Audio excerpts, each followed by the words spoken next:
বারাণসী বা কাশী শুধু একটি শহর নয়, এটি হিন্দু ধর্মের আধ্যাত্মিক হৃদয়। গঙ্গা তীরে দাঁড়িয়ে থাকা এই প্রাচীন নগরীতে সময় যেন থমকে গেছে। আর এই নগরের প্রাণকেন্দ্রে মহাদেব রয়েছেন স্বয়ং কাশী বিশ্বনাথ রূপে।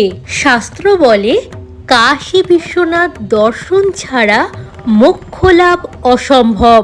হিন্দু ধর্মে শ্রাবণ মাসকে অত্যন্ত পবিত্র বলে মনে করা হয়। এই শ্রাবণ মাস দেবাদিদেব মহাদেবের অত্যন্ত প্রিয় মাস। আজ 26শে শ্রাবণ, 10ই আগস্ট। আমি এখন রয়েছি 12 জ্যোতির্লিঙ্গের অন্যতম কাশী বিশ্বনাথ টেম্পলে। শ্রাবণ মাসে এখানকার সামগ্রিক চিত্রটা কেমন সেটাই এই ভিডিওয় আপনাদের সামনে তুলে ধরব। এই মাসে শিবের ব্রত ও পুজো পালনের পিছনে রয়েছে পৌরাণিক কাহিনী। পৌরাণিক কাহিনী অনুসারে সমুদ্র মন্থনের সময় শ্রাবণ মাসেই সমুদ্র থেকে হলাহল বিষ উঠে আসে।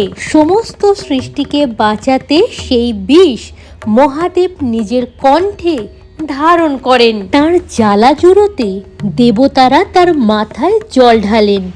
এই ঘটনা থেকেই শ্রাবণে শিবের আরাধনা শুরু হয়। সারা বছরই বেনারসে ভক্তদের ভিড় থাকলেও এই শ্রাবণ মাসে ভক্তদের ভিড় অনেকটাই বেশি।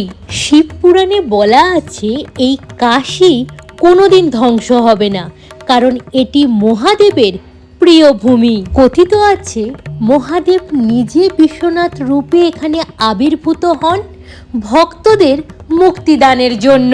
বিশ্বাস করা হয় দীর্ঘ তপস্যার পর এই পবিত্র শ্রাবণ মাসেই পার্বতীর সঙ্গে মহাদেবের পুনর্মিলন ঘটেছিল।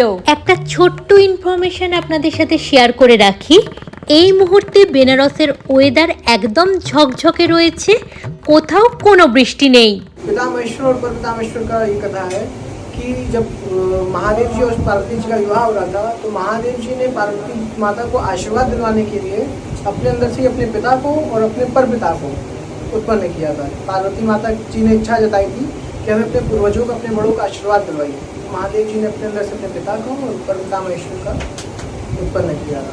যা দেখলাম বোটিং এখনো পর্যন্ত করা যাচ্ছে, তবে গঙ্গার জলস্তর আরও বাড়লে বোটিং কিছুদিনের জন্য বন্ধ থাকতে পারে। কাশী বিশ্বনাথ শুধু একটি মন্দির নয়, এটি বিশ্বাসের কেন্দ্রবিন্দু। হর হর মহাদেব।